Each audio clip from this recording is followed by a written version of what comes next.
Hey, how's it going everyone? And before we start, remember to leave a like and also subscribe, because subscribing is the best and the only way that we can continue making videos just like this one.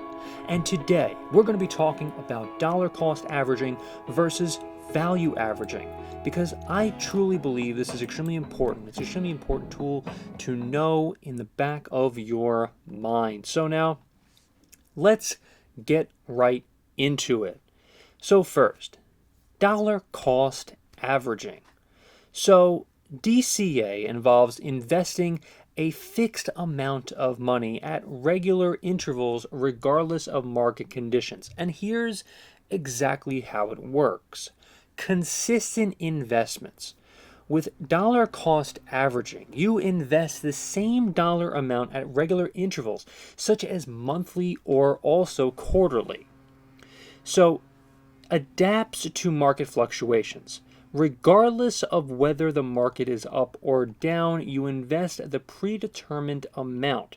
When prices are high, for instance, your fixed investment buys fewer shares, and when the prices are low, it buys more shares.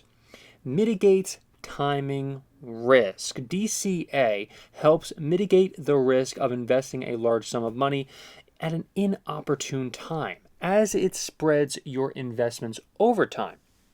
So, thinking about this, here are some of the pros of dollar cost averaging. First, what dollar cost averaging does is it helps reduce the impact of market volatility. Number two, it encourages disciplined investing, okay? And number three, it requires minimal monitoring and decision making. So there are some pros, and of course there are some cons in DCA, right? So some of the cons of dollar cost averaging are you may miss out on buying opportunities during market downturns. So if there's a recession or something that's, really a big time downturn in the economy, then you really may want to invest in something like that, but you may not be able to with dollar cost averaging. And it does not guarantee optimal returns also. So there's no guarantee here of getting the best returns possible. Now, value averaging. Let's talk about this. Value averaging is a strategy where you adjust your investment amount based on the performance of your portfolio. And let's talk a little bit on how value averaging works. Target value. You set a target value for your portfolio, which hopefully increases over time to reflect your desired rate of return. Adjusting investments. If, let's just say, your portfolio falls below the target value, your investment, you invest more, more money to bring it back up. So conversely, if it exceeds the target value, you invest less, for instance, right? So another thing also is dynamic approach. So value averaging is more dynamic than DCA, as it involves adjusting investment amounts based on portfolio performance. Some of the pros of value averaging are, number one, buys more shares when prices are low and fewer shares when prices are high. So that's really something that you may want to consider with this. Number two, it can potentially enhance returns by capitalizing on market fluctuations. And number three, provides a very structured approach to investing. Now, of course, like I said before, with every pro, there are also cons. Some of the cons of value averaging, number one, it requires a very active monitoring and adjustment of investment amounts. And number two, it can be emotionally challenging as it involves deviating from fixed investment amounts. And so, really, I would say that you really need to kind of take a look and see what the best way, to invest is for you. So everybody's different, right? So there might be someone who would rather do dollar cost averaging or someone who wants to do value averaging. It really depends on multiple factors of your lifestyle, what you feel more comfortable with, and that sort of thing. And you also have to take a look at some of your investment goals, risk tolerance, and also time horizon.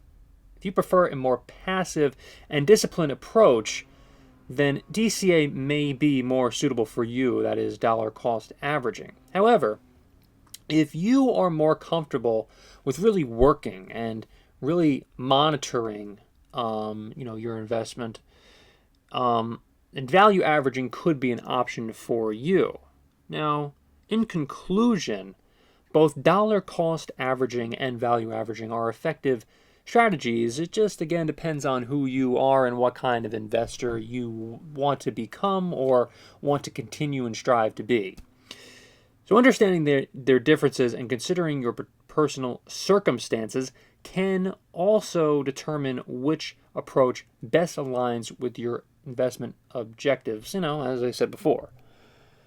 And so let me go to an article here on Investopedia. So choosing between dollar cost and value averaging. So the article says, as investors, we often face the dilemma of wanting high stock prices when we sell, but not when we buy. So to make more sense of it, this is really a great article that I pulled up. There are times when this dilemma causes investors to wait for a dip in prices, thereby potentially missing out on a continual rise. This is how investors get lured away from the market and become tangled in the slippery slope of market timing, which is not advisable to a long-term investment strategy. If you are someone who is a trader, then market timing is something that a lot of traders actually like to do. They like to try to time the market as best as possible.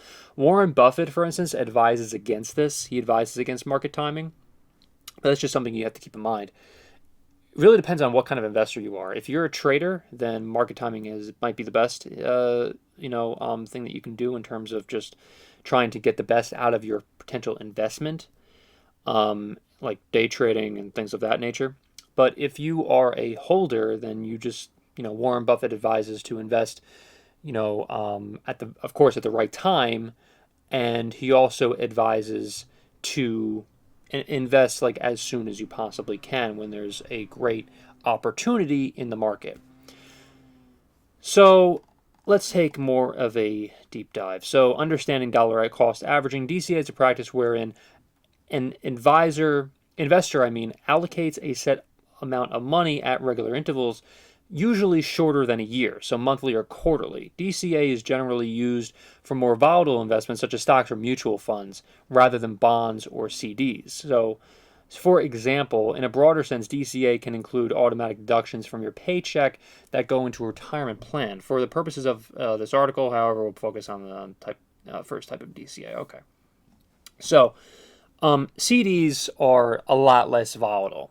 CDs, you put, let's just say, $10,000 in, and it's all FDIC insured, and you're not going to, hopefully, for the love of God, you're not going to lose money as long as the FTC doesn't go down, as long as the freaking government doesn't shut down. But in all seriousness, though, DCA is something that, it's a lot different, of course. It's a lot different, type of investment, of course, than putting your money into CDs or bonds. And DCA is a good strategy for investors with lower risk tolerance. If you have a lump sum of money to invest and you put it into the market all at once, then you run the risk of buying at a peak, which can be unsettling if prices fall. The potential for this price drop is called a timing risk. That lump sum can be tossed into the market in a smaller amount, with DCA lowering the risk and effects of any single market move by spreading the investment out over time. The article reads, for example, suppose that that as part of a DCA, you invest $1,000 each month, okay, for 4 months. If the prices at each month's end were $45, $35, and $40, your average cost would be $38.75. So if you had invested the whole amount at the start of the investment, your cost would have been $45 per share. In a DCA plan, you can avoid that timing risk and enjoy the low benefits of the strategy by spreading out your investment costs. Value averaging is just another strategy here that we're going to talk about too. We talked a little bit about this before, so let's just continue on with value averaging. One strategy that has started to gain favor is value averaging, which aims to invest more when the share price falls and less when the share price rises. Value averaging is conducted by calculating predetermined amounts for the total value of the investment in future periods, then by making an investment to match these amounts at each future period. So again, it depends on what kind of investor you are, of which route you want to go to. Don't go down and try to invest in either or DCA or the other. So it really just depends on what you feel more comfortable with, what your lifestyle is, and so on. So I really do hope that you like this video, and if you did, just leave a like. I would appreciate it. And even if you didn't leave a like too, what the hell? It doesn't cost any money for you to do that. And also remember to subscribe, which also doesn't cost you a dime. And I really do appreciate everybody checking this video out. Thank you so much for watching, everyone, and I'll see you in the next video. Thanks so much once again for checking out this video of income views. Remember to subscribe. If you can't subscribe, I cannot continue making videos just like this one for you. Also, remember to click the like button and also comment as to what you think of this video and what else you would like to see in terms of personal finance, Warren Buffett content, and so much more, because we cover it all on this channel. Thank you so much for watching, everybody, and I will see you in the next video.